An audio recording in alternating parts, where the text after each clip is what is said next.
Sahabat entrepreneur, setelah Anda melihat tadi di judul, benarkah apakah anak dari keluarga miskin tetap akan miskin sampai mereka dewasa? Dan ini semua dari research. Benarkah? Saya akan bahas semua setelah yang satu ini.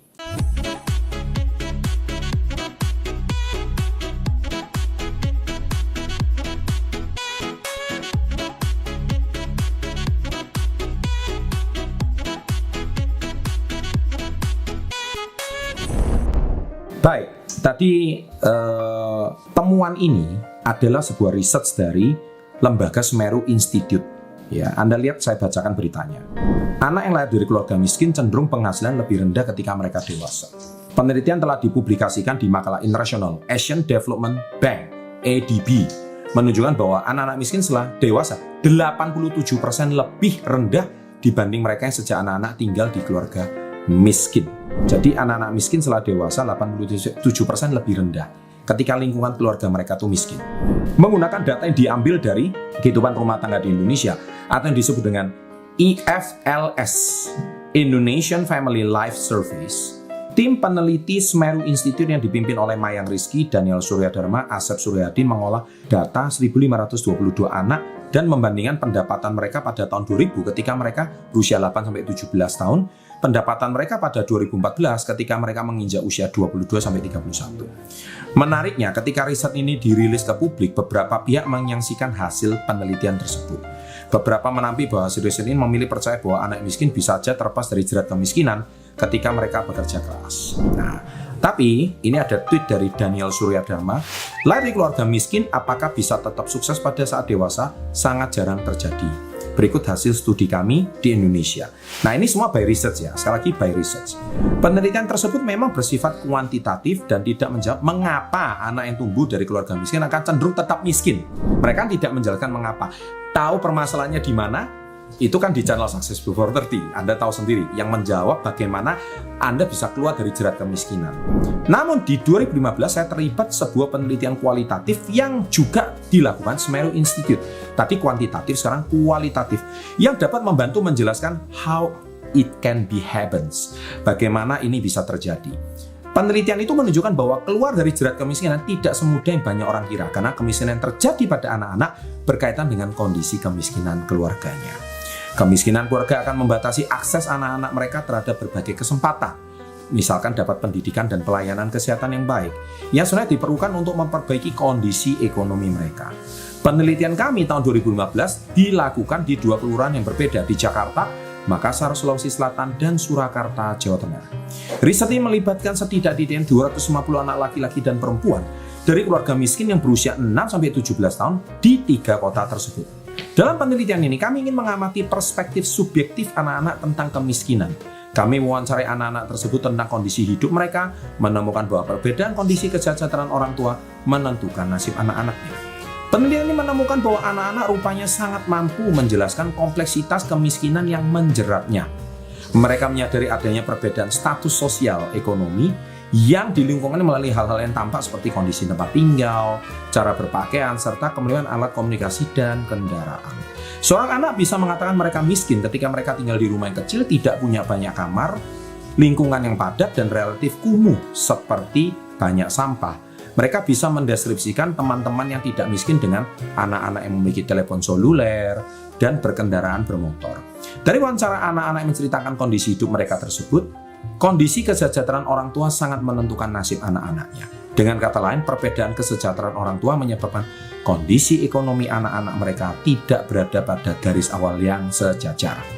Anak yang orang tuanya memiliki aset atau sumber daya, maka akan memberikan peluang bagi anaknya untuk dapat meningkatkan kesejahteraan atau kesuksesan di masa depan. Misalnya anak yang terakhir dari keluarga kaya memiliki peluang jauh lebih besar untuk memiliki pendidikan non-formal, baik yang sifatnya mendukung capaian formal ataupun sifatnya mengasah keterampilan, serta kemampuan emosional dan spiritual bahkan sejak usia dini. Akses pada pendidikan yang tidak seimbang ini menjelaskan mengapa anak miskin sulit keluar dari jerat kemiskinan. Contoh lain, anak-anak yang tidak miskin yang dibekali telepon seluler dan berkendaraan bermotor dianggap memiliki peluang lebih besar untuk melakukan mobilitas, mendapatkan pengalaman baru, termasuk berjejaring dengan orang-orang baru yang akan memberikan peluang ekonomi yang lebih besar. Belum lagi perbedaan pola asuh di masyarakat miskin yang cenderung otoriter dan reaktif terhadap risiko budaya yang melanggengkan budaya miskin. Anak-anak dari keluarga miskin mengaku bahwa orang tua mereka cenderung mudah marah dan memberikan hukuman saat tahu anaknya menghadapi masalah ketimbang memiliki kesempatan untuk bercerita mengapa masalah itu bisa terjadi dan jalan keluarnya. Ini memang terjadi dan paling gampang tuh lihat di sinetronnya Indonesia ya. Anda pasti tahu sendiri sinetron dari televisi mana, kamu paham. Sebagai contoh, seorang anak mengaku lebih sering menerima pukulan saat orang tuanya tahu bahwa dirinya berkelahi di sekolah, padahal perayaan tersebut karena sang anak menerima bullying dari teman-teman sebayanya tanpa kemampuan mendengar dan mencarikan jalan keluarnya. Perilaku orang tua seperti itu hanya akan membuat sang anak semakin frustasi menjalani pendidikan. Padahal pendidikan adalah solusi bagi kemiskinan. Pola pengasuhan tentu sangat berkaitan dengan pendidikan orang tua. Kita tahu bahwa sekitar 63% penduduk miskin di Indonesia hanya memperoleh pendidikan setara sekolah dasar atau tidak bersekolah sama sekali. Itulah sebab sekarang saya bersama CPN Foundation dengan kitabisa.com saya menggalang dana itu namanya Generasi Pemuda Beramal. Anda lihat hashtagnya di sini. Ya, saya tampilkan videonya di sini. Klik link ini sekarang juga. Mengapa saya mengumpulkan dana untuk memberikan beasiswa kepada orang-orang miskin, supaya orang-orang miskin ini punya kesempatan yang setara dengan orang-orang, mereka punya kemampuan, punya talenta, tapi mereka dibesarkan di lingkungan yang tidak tepat. Nah, dalam penelitian ini sangat luar biasa, dan ini artikelnya sangat panjang, saya akan tampilkan di link deskripsi. Sekarang pertanyaan saya satu, mengapa di thumbnail cover video saya menampilkan video Aji Krishna? Kita tahu Aji Krishna itu berangkat dari kondisi yang sama dengan anak seperti itu tadi. Lahir di kota kecil Singaraja yang sangat kumuh, sangat kecil, ya, di desa Bali Utara. Tetapi beliau merantau ke Denpasar, benar-benar hanya mengikuti truk dan berjalan sepanjang, itu perjalanan kalau naik mobil itu 3 jam, nanti itu ratusan kilometer. Dan dia harus naik mobil, dan dia harus, untuk kelaparannya dia melewati sungai, dia harus meminum air dari daun-daunan dan mencuri semangka di halaman-halaman tetangga.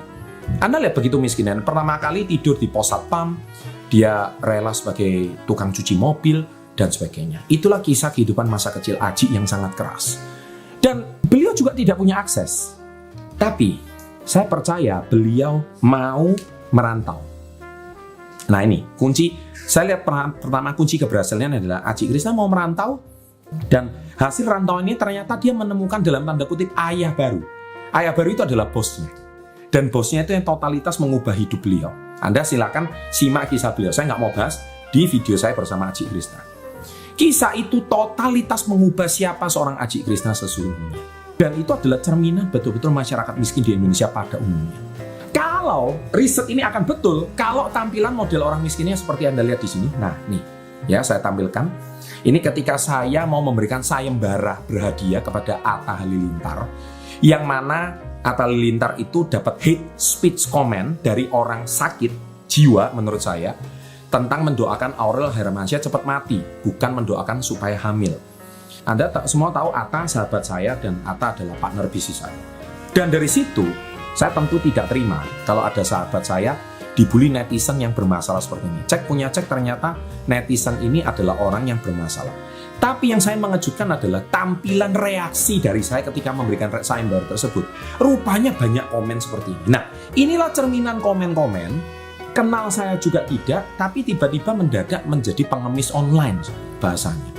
Nah, itulah watak ketika mereka dibesarkan dengan lingkup ruang yang sangat-sangat miskin.